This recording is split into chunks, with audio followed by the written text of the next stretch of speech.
time to start working our sweater front. So before we look at our collar and working the front, we have to talk about picking up stitches. Now, normally you're used to seeing something that says, with right side facing, pick up stitches. And the regular way we pick up stitches is right through the heart of a V. But we are not doing that for this pattern, and I'll show you why. If I pick up stitches with right side facing, then what happens is this lovely decorative braid will become invisible. Let me just pick up a few stitches and I'll show you what I mean. That braid will pop to the back, and what we'll get is just continuous stitches. But that's not what I want. I want that braid to pop to the front. I want to have that beautiful detail. So first, let's take a look at the instructions.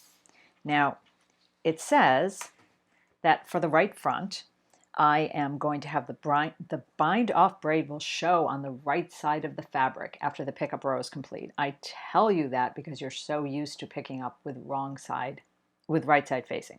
So it tells you with wrong side facing and a US 3. I'm using a smaller needle to get a really strong join. With wrong side facing and US 3, we're going to attach a new strand of yarn and pick up and knit the 12 stitches along the bind off edge. But it's going to be a little different. What we're going to be doing is going underneath each bind off braid. Then I have a little note that says from 1 to 2 on the upper back schematic. So let's take a look at that upper back schematic. And you'll notice here are those points from 1 to 2. But remember, a schematic is with right side facing. So this is the public side of the work. So in other words, whoops, get that cable out of the way. There would be, if I'm looking at the public side, then point 1 to point 2 would be my first marker to the shoulder. But I'm not looking at the public side, I'll be looking at the wrong side. So I'm going to turn that work around. So working from point 1 to point 2, when having the wrong side facing, is working from the second marker all the way to the shoulder edge. It's as if you were holding that schematic backwards. And there, if we can see right through the paper, we can see we're working from point 1 to point 2, which is the second marker to the shoulder edge. Now let's take a look at the how. And I might just zoom in one little click here, get a little closer. Okay. So we've left that marker in place. And where that marker is our very first pickup. Now, if we put our needle into that hole where the marker is, and I turn around to peek, I can see what I have on top of my needle is just that braid. So I'm not going in the stitch, I'm going actually underneath that pickup braid. And I can feel that single braid right on top of my needle. And that begins my pickup. So I'm picking up only with a little tiny piece of yarn here. And yes, you'll have a tail to the front. That's okay. We're going to clean this up. So I'm going to go underneath each braid. And you'll be able to see that there's a little hole right underneath the braid. And you'll be able to feel that if you go in that hole, the only thing on top of your needle is that single cast-on braid. So let's pick up all 12, and the last one is going to be the trickiest one to get into. There's 2, there's 3, and when in doubt, if you put your needle in and turn it around so that the braid is on top, you can see, yep, I'm doing it right. I'm not picking up anything extra. I'm not going through the base of a stitch. But there's that hole right there underneath that braid. So if we think about what that bind off braid is, well, when you bind off, you knit 2 stitches and pass 1 over. So the hole is formed by the space that's underneath where that stitch is lying down on its side, because that's what a bind off braid is. It's the stitch that you've passed over lying down on its side. So each time I'm checking and I'm making sure that I only have that braid on my needle. And you're gonna see that the last spot is a little tricky. So if you crochet, a tip a friend of mine said is when I'm crocheting and I think I'm in the last chain, she said, if the last chain is easy to get into, you're not in the last chain. So it's really pretty darn similar. So here I have, as you can see, 2, 4, 6, 8, 10, 11. So I'm going to go one more click in, zoom in real tight, and just adjust that focus a little bit. And let's see if we can find that last braid. What that last braid is, I'm going to pull that tail out of the way. There it is, that teeny tiny spot. If I put my needle in and I check, I can see one braid right on top of the needle, and that is the final spot for my pickup. It's a little wiggly to get into. So there we have 2, 4, 6, 8, 10, 12 stitches picked up. Turn it around, and there you have that lovely braid that's popped to the front of the work. And I'm going to zoom out a little bit again. And there we have those same points.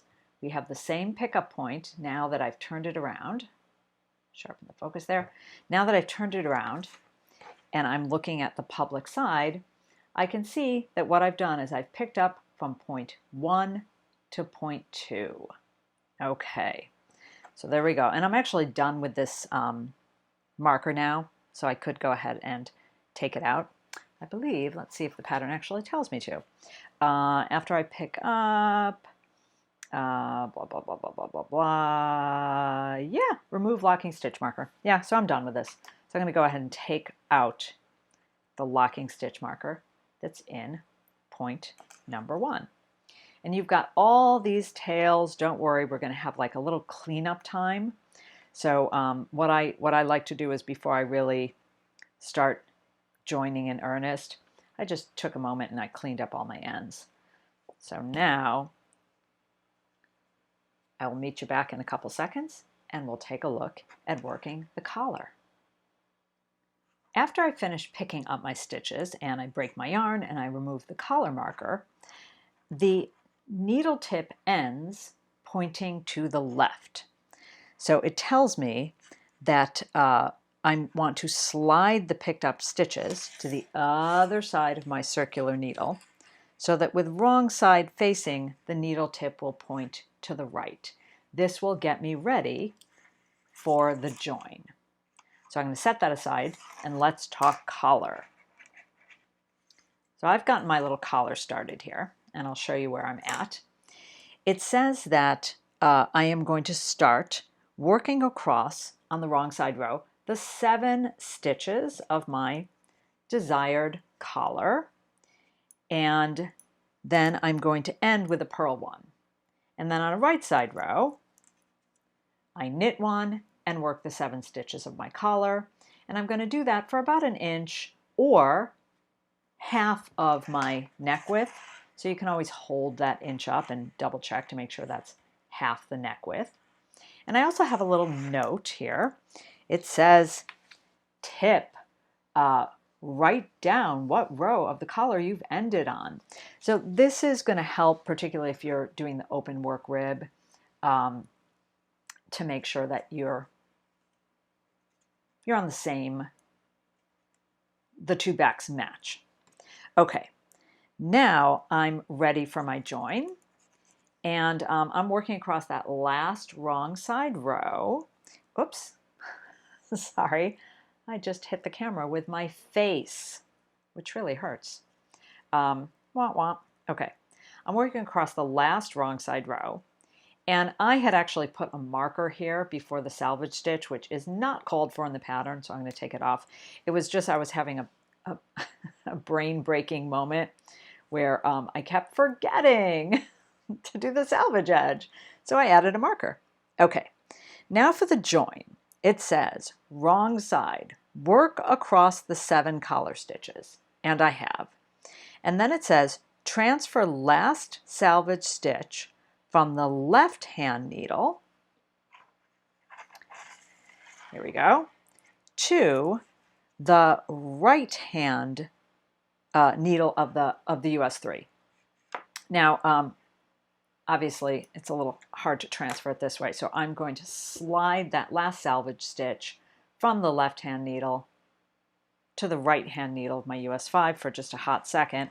Then I'll be able to transfer it, doink, to the right-hand needle of my US 3.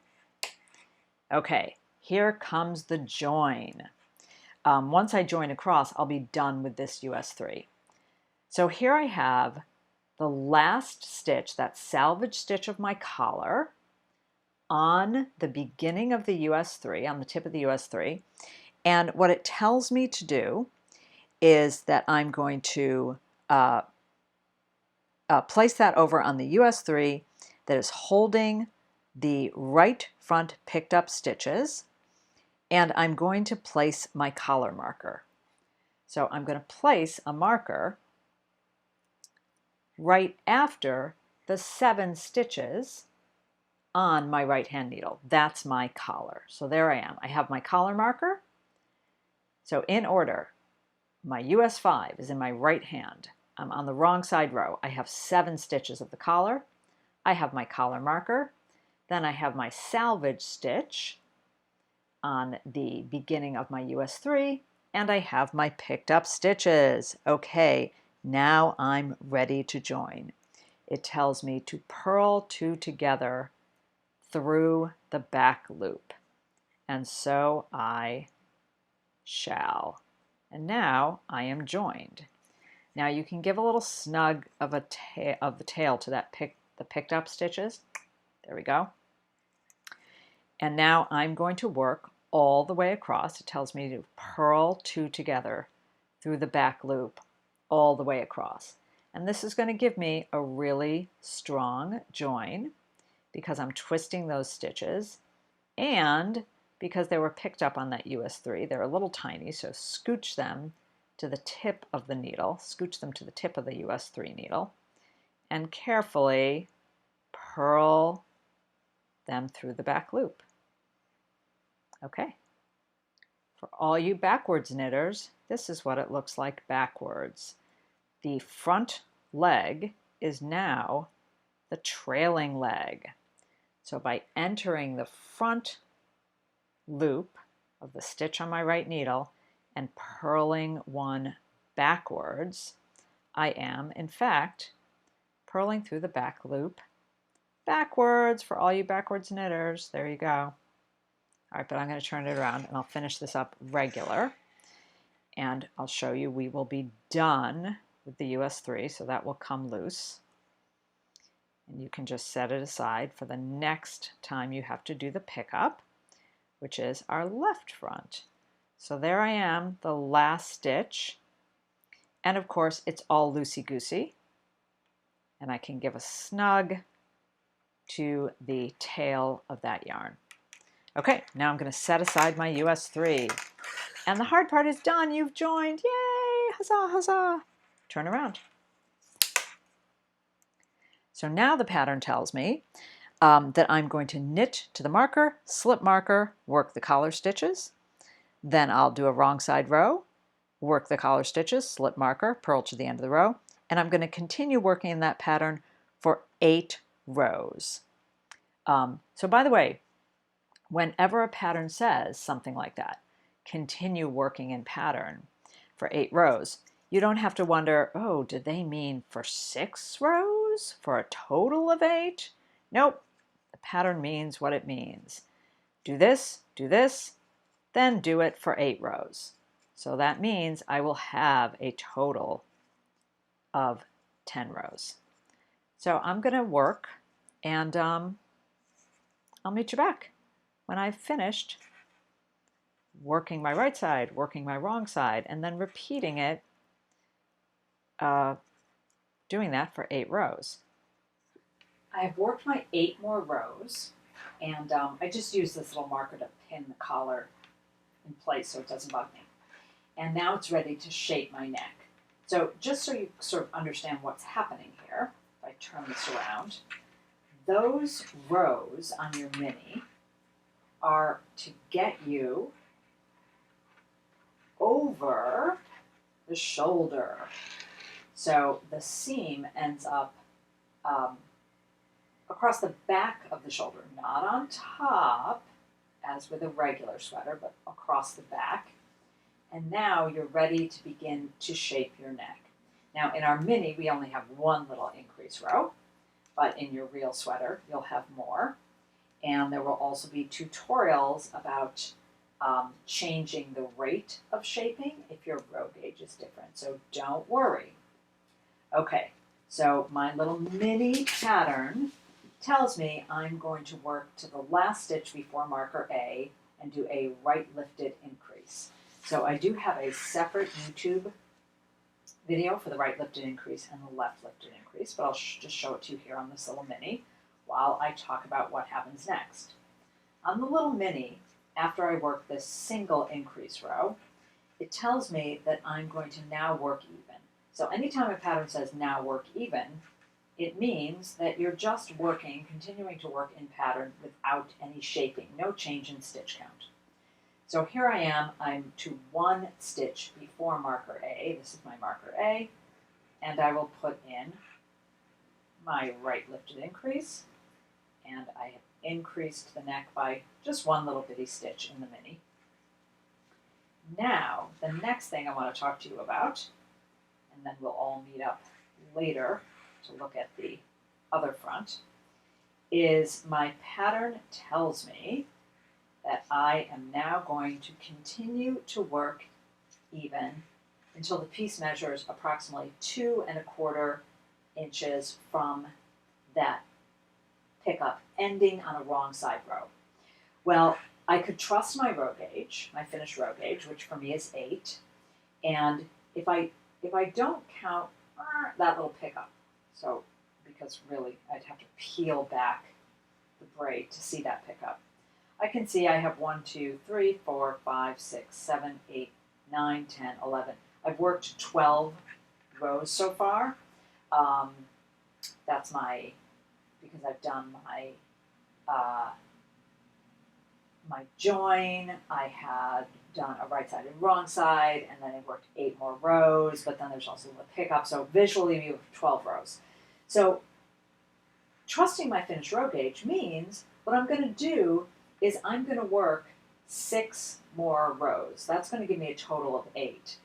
And what ending on a wrong side row means is that I'm ready for a right side row. So what I'll check is if I did 1, 2, 3, 4, 5, 6, that would be ready for that would be ending on a right side row. So since I'm supposed to be ending on a wrong side row, I'm going to take a measure after 5, and then I'll decide whether I'm doing 5 or 7. So that's the idea of trusting your row gauge. So I'm going to keep working until I've finished this side, and then I'm going to just take a brief look at my marker schematic with you. So I'll see you guys later. I finished working across my right front, and I did just want to mention, although I pointed out how to figure out rows by trusting your finished row gauge here, in the pattern it actually specifies how many rows you need to work straight. But I mentioned that so if your row gauge is different, you know you have to do something different. So I just want to show you how this works here. I have finished all these rows, and it tells me to now break the yarn.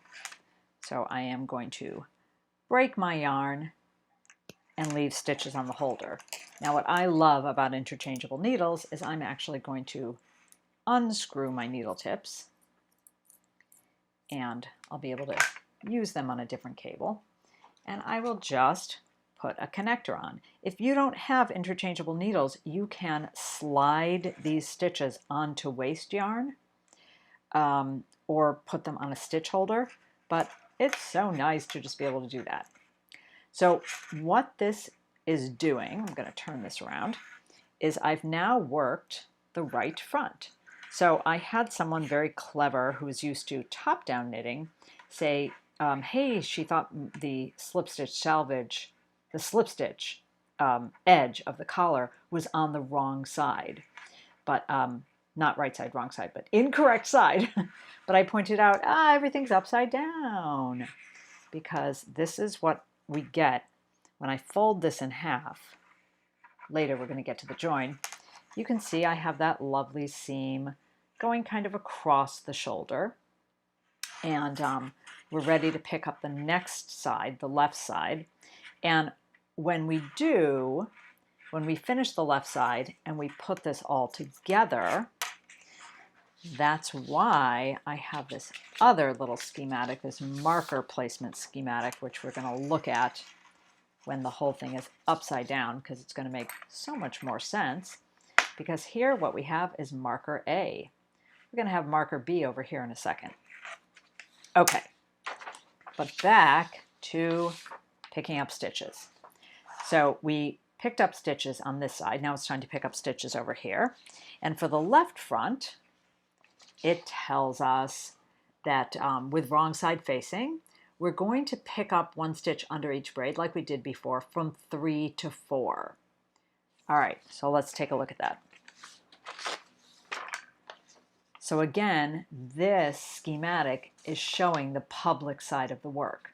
So it shows point 3 is over here at the edge, at the shoulder edge, and point 4 is that other collar marker that we put on.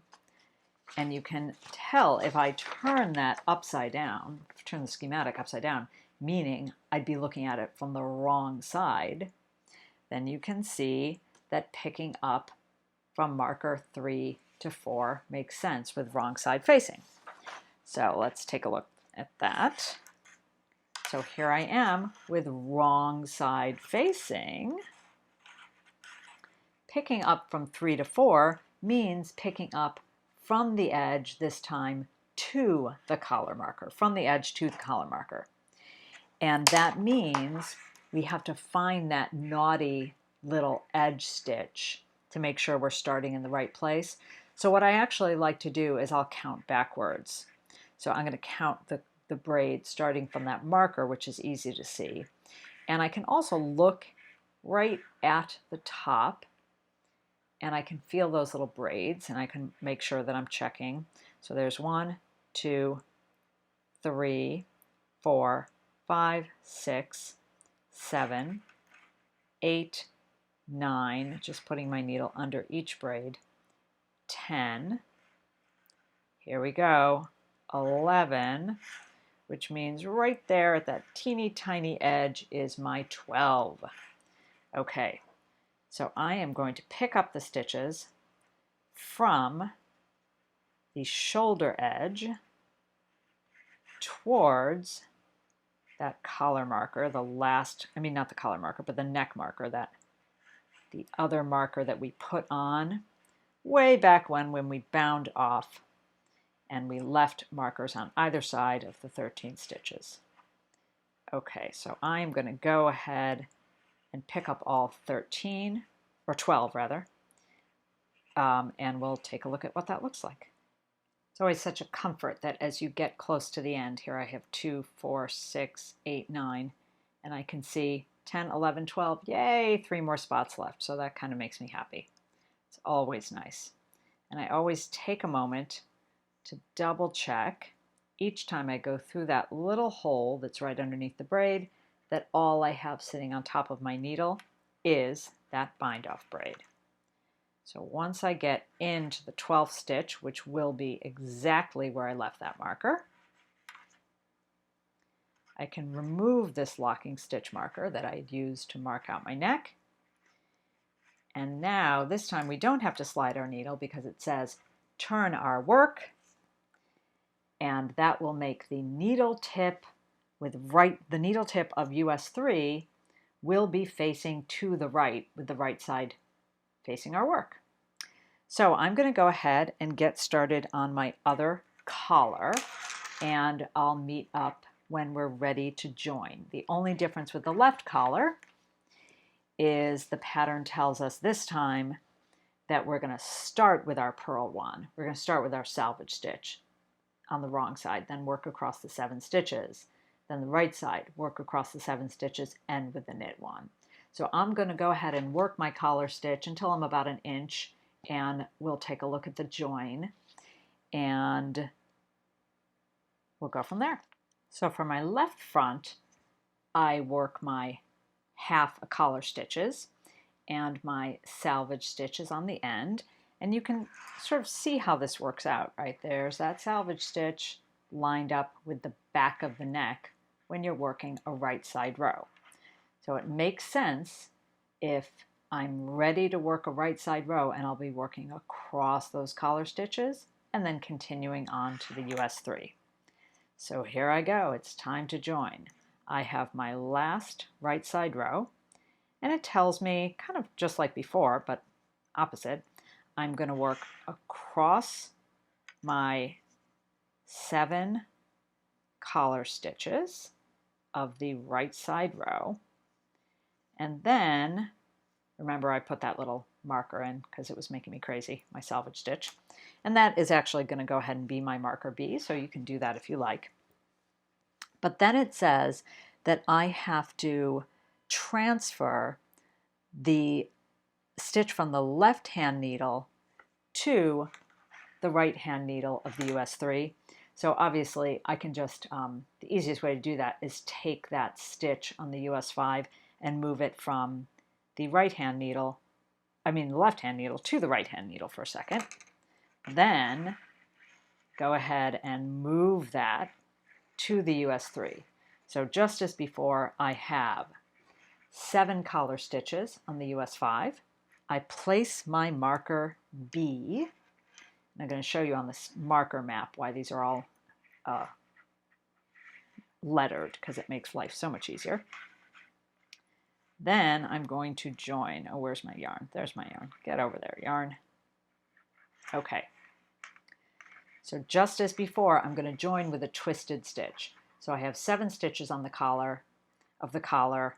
I have my collar marker B, and I have the last salvage stitch on the US 3, and I knit through the back loop with the first stitch of the US 3.